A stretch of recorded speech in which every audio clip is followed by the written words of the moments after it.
Hello, it's Jane and I'm coming to you from a little patch of soil at the middle of our allotment on this most beautiful September afternoon. I can't believe it actually. It's almost the end of September, but I feel completely overdressed. Anyway, I thought it was about time I did a September tour. To be honest, I was in two minds whether to do it or not because not a lot has changed since the autumn tour, but what I will do is I'll show you what has worked this year and what hasn't. But I think you might notice that I've deliberately sat myself down here by my new friend, and I'll introduce him to you later on. So come on, let's have a quick look round first.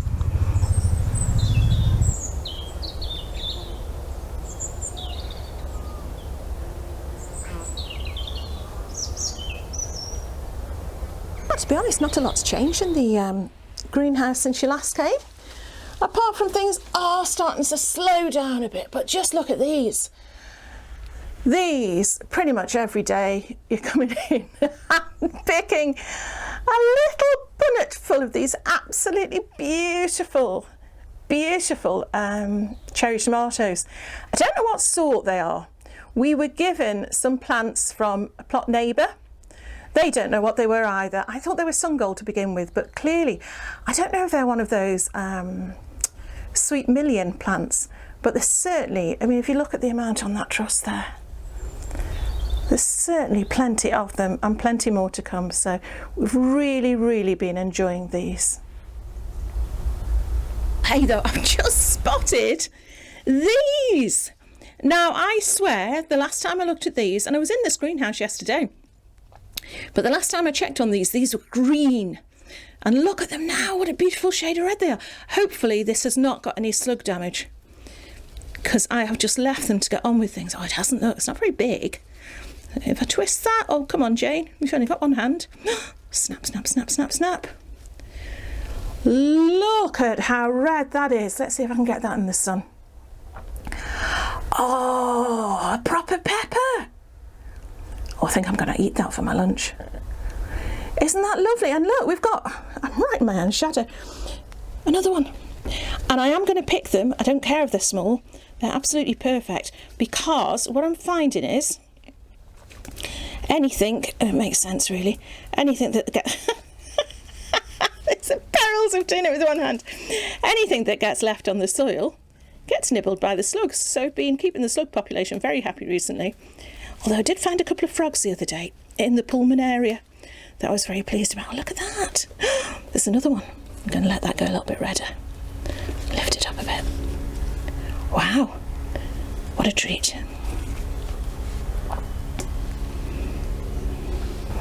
I'm back in the second greenhouse again. And just as it was last month, it is now full of chilies, which have ripened to this beautiful red. Now, I know that the more you pick them, the more they'll come, like sweet peas or any flowering plant really. But these are quite enough chilies for me. I would rather wait until they ripen on the plant and pick them then. So these are just about ready for harvesting. So when I do that, I'll do a special little video about how I preserve them for the rest of the year.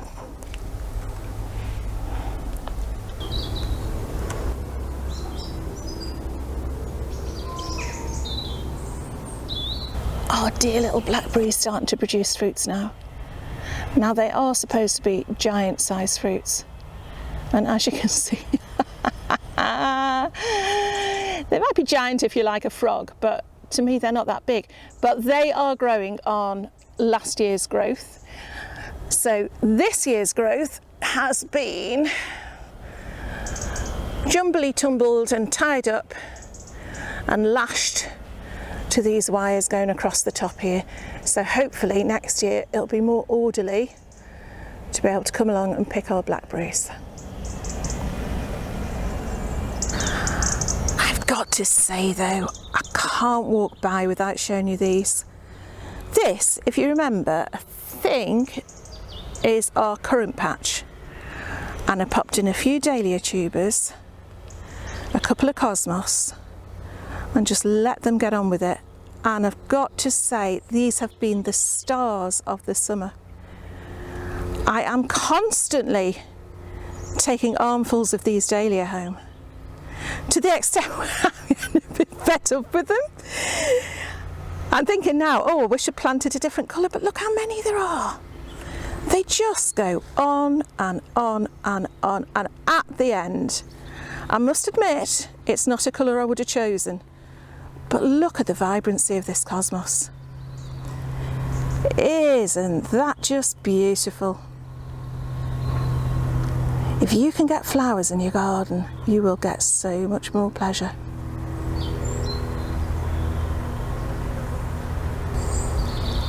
Here's something that's not done so well though. Our blueberries. Look at this.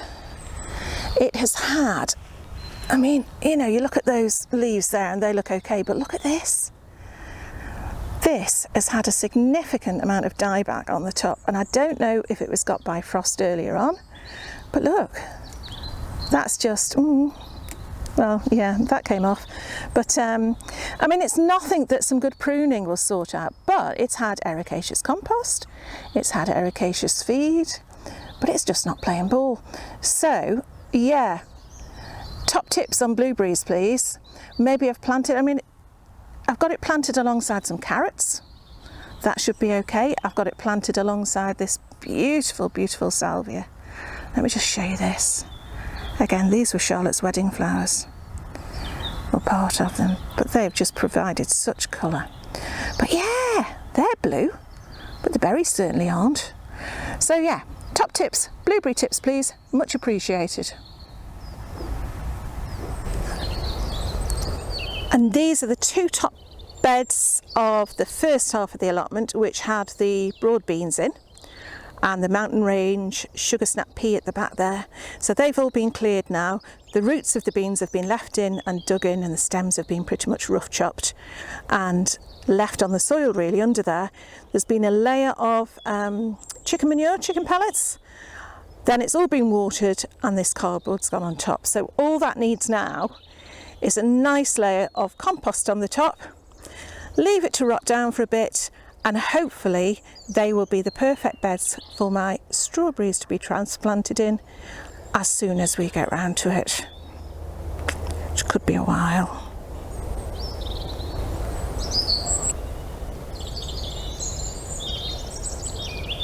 Oh, I'm sorry, I keep trying to get my shadow out the way, but it's one of the perils of filming on such a beautiful sunny day.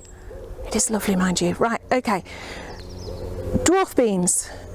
First time growing them this year, probably won't grow them again, and one of the reasons is, you can see I've left quite a few on here. So many, oh look, that's typical, isn't it? But so many have got damaged by actually just sitting on the soil or being nibbled by slugs. Now look, I'm showing you these now, and these look perfectly healthy, don't they? But look, I've got more damage on dwarf beans than I would have on my regular standing up beans. So what I'm going to do, I probably won't do them again, but I'm going to wait for these to fatten up, as they are doing quite nicely, and then I will harvest those and use them for the beans inside rather than from the outside bit. What do you call the outside bit? You know what I mean.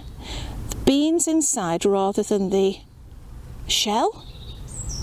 Oh, you do know what I mean, and if you don't, you should do by now.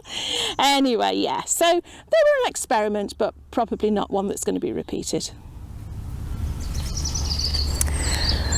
Well, the king of the garden, the garden royalty of the last month or so, and it looks like it's going to continue, is our Cavaliera. Look at it, it is still throwing up such beautiful, beautiful shoots. I'm going to walk in.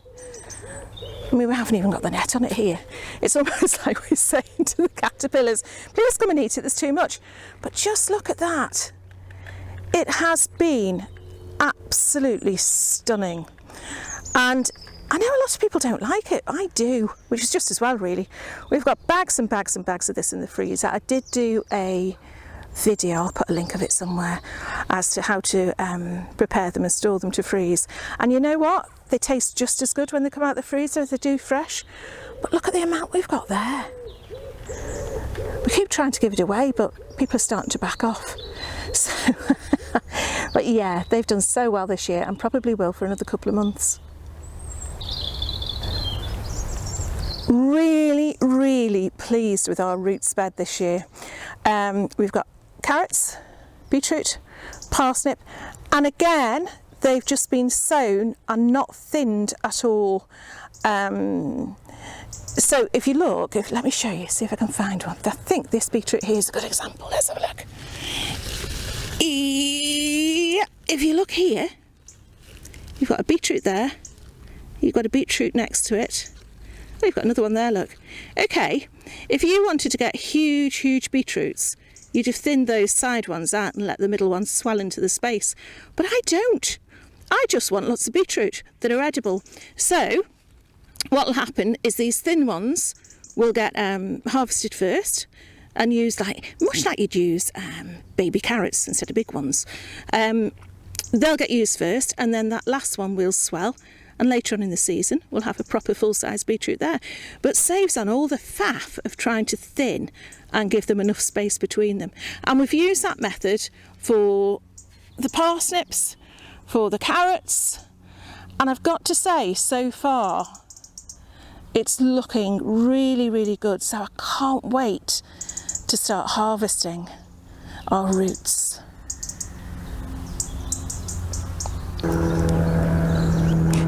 Leeks, looking good.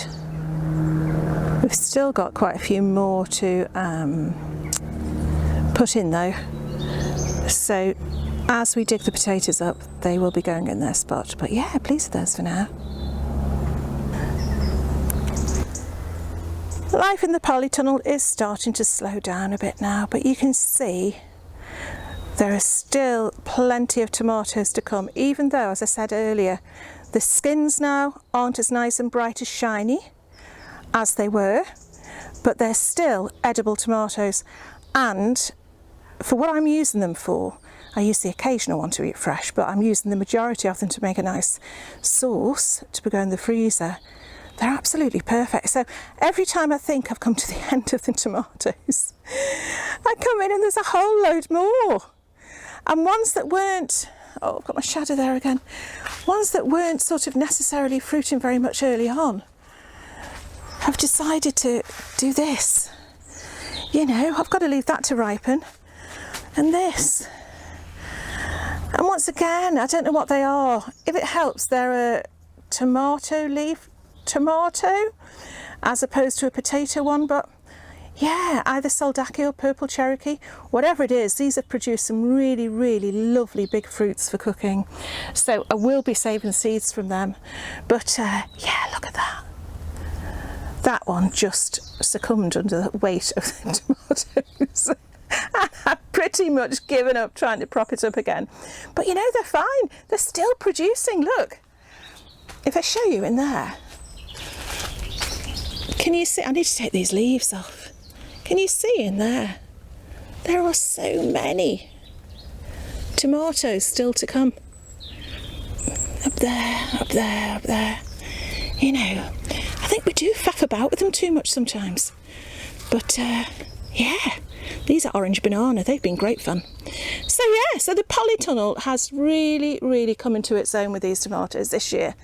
So long may it last. Oh, the beans. Okay, I mentioned last time they weren't doing very well. They still haven't been doing very well. There's been no change. So again, what I'm doing with these ones at the front, which were delicious when they were fresh, my yellow, Kentucky yellow something or other, Wonder Wax, leaving those for the beans inside. I mean, I'm wondering if it's something to do with the sun. It probably is something as simple as that. The Gigantes now are starting to come through where the gaps off the yellow beans are, and we are starting to get them, but so late. I mean, look at these. This is what? Where are we now? Nearly the end of September. And these are only just coming through. And I know people who've got rid of their plants by now, you know. So never mind, we are not in a rush, but I just hope that we have got enough time to get a half decent harvest. As I say, and I'm sorry I'm walking around with the camera here, the Belotti are starting to peep through this side. There, but look, that hasn't even started to fill yet. And I can't see many that have. See, it must, they feel a bit heavier. It must be to do with the fact these are being cast in some sort of shade, but really, really disappointing this year. So again, what do we do when things are disappointing? We swear that they're going to be brilliant next year. So I'm going to have a brilliant garden next year. I'm going to have brilliant onion, brilliant garlic, brilliant beans, brilliant blueberries. Who knows? But yeah, overall, a beanie disappointment.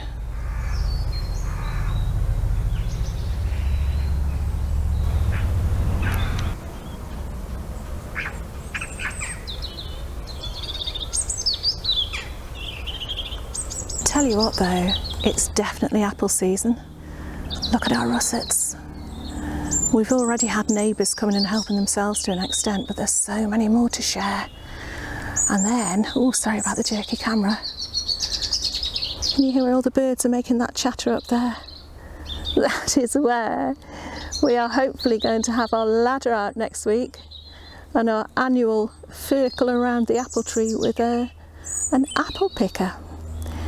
So that's going to be fun, and combine that with the fruit press. I think we're going to be having some lovely refreshments for the autumn. But yeah, it's just lovely. Don't know if you can hear those birds are having a conversation. There's one obviously up in that tree and one behind me. They're probably saying, let's nab all the apples while she's not looking.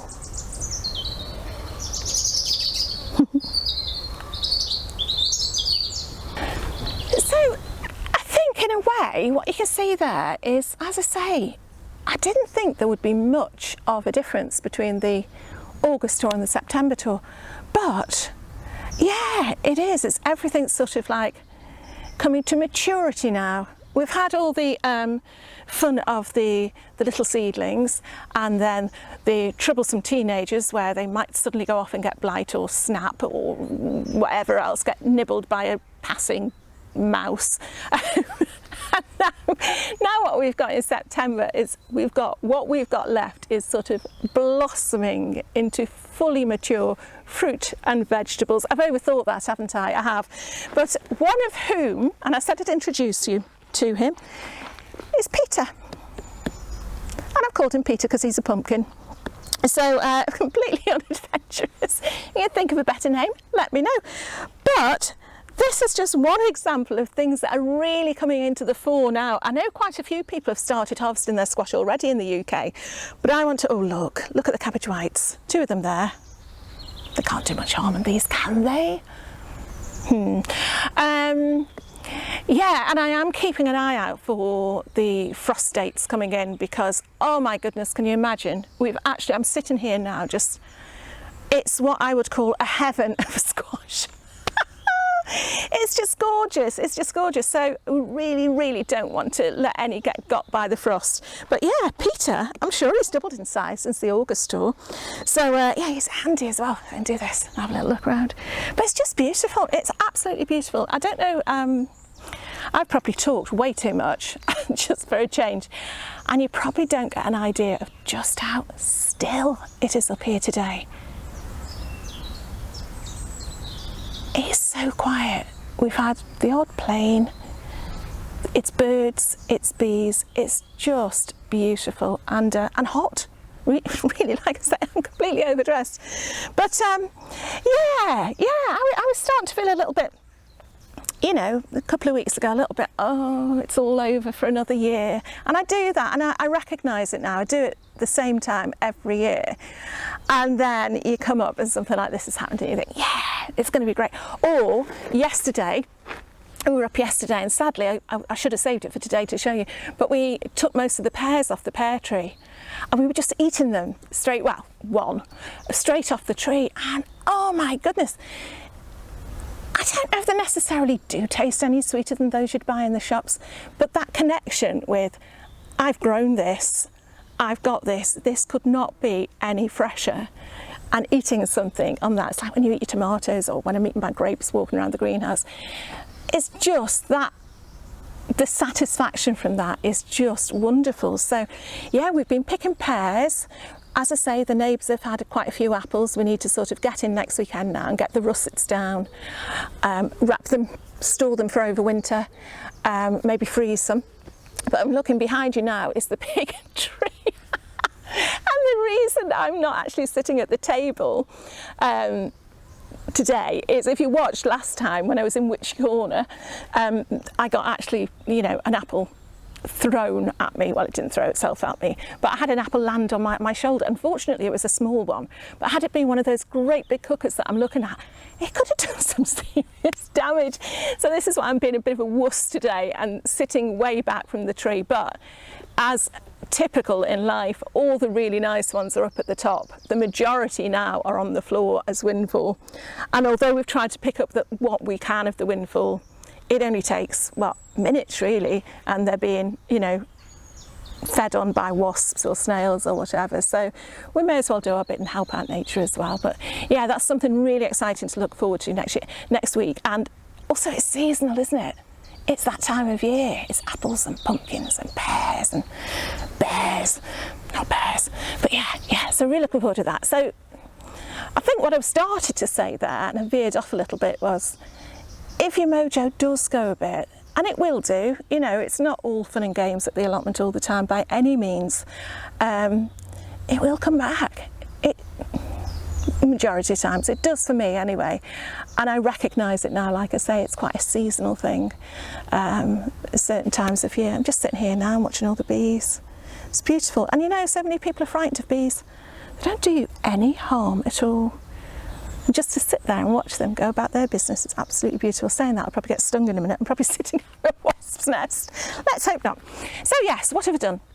Pears, we're picking potatoes. Oh my goodness, we took all the tops off the potatoes about a month to 6 weeks ago because they were starting to die back, and to save any of them being affected by blight, we've taken the tops off and we've kept them in the soil, and we're basically digging up a plant or two as and when we need them. We will get them all up before the frosts arrive, but they have just been incredible. Our Desiree are really gorgeous sized bakers of Desiree. So if you haven't done Desiree potatoes next year, put them down on your list for next year. They are all round corkers. I would say that very, very rarely get slug damage or nibbled by any sort of thing, because when you think they're under the ground so long, so many get damaged just before you're about to harvest them. You know, the creatures move in, but they seem to leave Desiree well behind, so that's the top tip. Yeah, and just picking things as we go, going back with the usual tomatoes, cucumbers, courgettes, but not beans, not onions, not garlic. This year they've all been rubbish, but again, it swings and roundabouts, isn't it? We're sort of grateful for the things that we have got, and well, sometimes we are, sometimes we just get completely fed up, and yeah. Anyway, I'm going to let you go, but before I do, I'm just to say again, I had such a great response to the last video from the Potions in the Plot series. If you haven't seen it, go along and have a look, because I really would like as many people to join in as possible. And as with this video, if you think that you can send me a clip of yourself doing a little demo, or you know, just 3, 4, 5 minutes talking about a potion or a salve or something like that that someone used to make for you, or you know, a family story about that sort of thing, you'll have to go over and see the video really to see what I'm on about. But contact me in the email below, because you know, I'd love to share it with everybody else. It would be really nice, and I know 1 or 2 of you have already. So that's a really nice thing to see us through the dark winter months that are coming upon us shortly, but not too soon, I hope. We've got a nice week planned for this week, weather-wise. So yeah, let's get out and make the most of it while we can. And with that, I'll let you make the most of it. I'll shut up, but not before telling you. Instagram below, Facebook below. If you can give me a thumbs up, that would be good. If you haven't subscribed, please subscribe. That would be really, really good. Thank you to all the new people who have come along to join me in the last few weeks. That's really, really lovely to have you here. But for now, I think I'm just going to sit here for a while, you know, talk to Peter. That's what it comes to. All right, but I'm going to love you and leave you, and hope you're all having a lovely week in your gardens, and see you again very soon. Bye.